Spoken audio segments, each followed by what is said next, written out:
that no, I don't want to compare you with a summer's day. And why? Because summer has some negative qualities. It has rough winds. It do shake darling birds of May. Bismillahirrahmanirrahim. A warm welcome to everyone in this reading of poem of Shakespeare. Shall I compare thee to a summer's day? The name of the poem. It is his 18th sonnet of his 154 sonnets. Let's read out the poem. The poet at the beginning of the poem says that, shall I compare thee to a summer's day? The poet says that, shall I compare you to a summer's day? The question is that why the poet wants to compare a person with a summer's day, because in England, after a long winter, summer is the most beautiful day, most beautiful season, and it is also the spring season of England, because after a long winter the flower blooms and the new leaves grows. After a long time the nature festooned itself.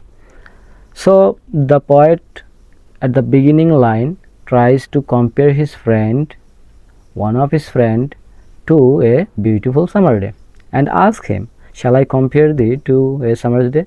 In the next line he says, thou art more lovely and more temperate. The poet says that no, I don't want to compare you with a summer's day, though it is a beautiful day of the year. But why? Because the poet says that you are more lovely. Thou art more lovely. You are more lovely and temperate, more temperate, and more seasoned, more moderate. And in the next line says, rough winds do shake the darling birds of May. The poet says that in spring there are rough winds. Rough winds do shake the darling birds of May. In the spring season there are rough winds that spoil the blooming flowers, blooming roses, which are very lovable though, but it also destroy the beautiful flowers because of the rough winds in spring. Though it is a beautiful day, but there is also rough winds. The rough winds do shake the darling birds of May. And summer's lease. What is summer's lease? Lease is something, a contract between two persons for a certain time. It is called the lease, as we know from our everyday life. The summer's lease, that means the duration of summer. He says summer's lease, that means summer's duration has all too short a date. Summer's lease is maybe 2 months or 3 months. After that it will leave. Summer's lease has all too short a date. He says that the duration of summer is very short, and because of that he do not want to compare his friend with summer, because it has rough winds which shake the darling birds, beautiful flowers, and also its duration is very short. It comes every year, maybe for 2 months or 3 months. After that it will leave. Because of that he don't want to compare his friend with summer, because it has some negative qualities, and his friend don't have any negative qualities like summer. Then what we read actually, at the beginning he says, shall I compare thee to a summer's day? And the next line, no, thou art more lovely and more temperate. And rough winds, there are rough winds do shake the darling birds of May. There are negative qualities of summer. And also, and summer's duration has all too short a date. It comes only for few months or 2 months or 3 months. Its duration is very short. It has some negative qualities. Because of that the poet do not want to compare his friend with summer's day. In the next stanza he says, in the 5th line he says, sometime too hot the eye of heaven shines. The eye of heaven, that means sun. Eye of heaven, sun. Sometime too hot the eye of heaven shines. Sometimes the sun gives very scorching heat. Sometimes the eye of heaven shines very hot.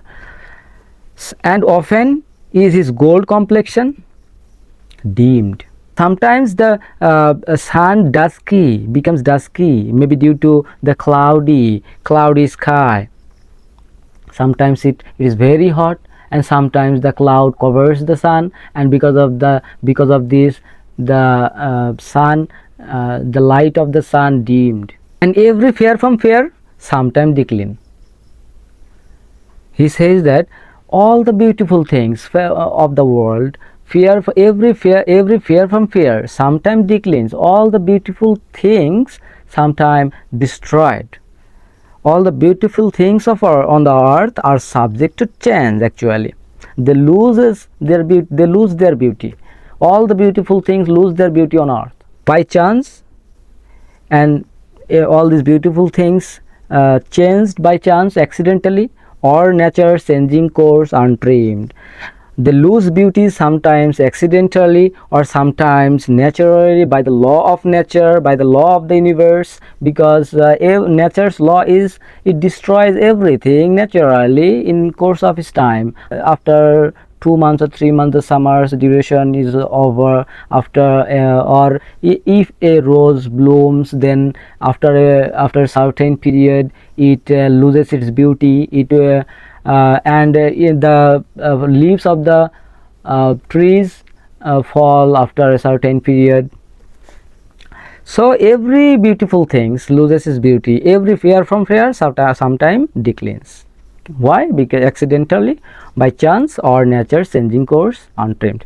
In the first 8 line he says, he at the beginning line he asks that shall I compare you with a day of summer, and then he declined that no, I don't want to compare you with a summer's day or any other thing on this earth, because all these things destroyed, or because of accidentally, or by the changing course of the universe. But the eternal summer, your beautiful, your eternal summer, your eternal youth shall not fade, it will not decline, nor shall position, it will not lose its position, it will always be same, nor lose position of that fair. Your beauty will not never decline. Thou owns, that you own, that you have, it will never fade. Nor shall death brag thou. Death cannot brag on you. It cannot be proud on you, because you will be eternal. Your beauty will be eternal. Death cannot consume, death cannot kill you.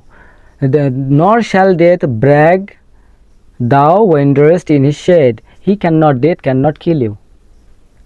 You will be everlasting.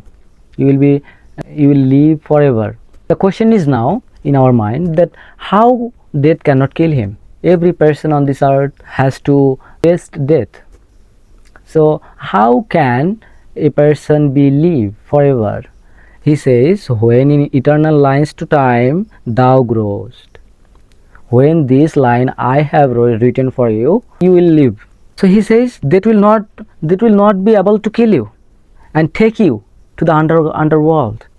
Why? Because you will keep on growing in these lines I have written for you.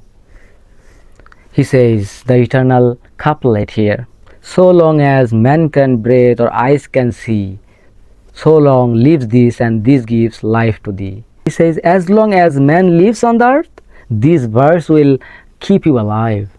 You will be live in this line. So because you are given eternality, you will be live forever in my line. As long as people live in this earth, as long as people will read out this poem, so long you will live in this line. This is one of the beautiful poem of Shakespeare. At the beginning he wants to compare his friend to summer, and then he decline that no, I don't want to compare you with a summer's day. And why? Because summer has some negative qualities. It has rough winds, it do shake darling birds of May, and also all the fair from fair, all the beautiful things of the earth has to destroy. It has its finishing. So he don't want to compare anything with his friend. And why? Because his beauty is his youth, his beauty is everlasting. He makes him immortal in these lines: so long as man can breathe or eyes can see, so long lives this, and this gives life to thee. You will live through this line forever. It is a beautiful poem. I hope you have enjoyed it, and that's the end of this poem. We will try to cover all the poems of all the famous poems of different writers through our next videos. Until our next upload, have a good time. Allah Hafiz.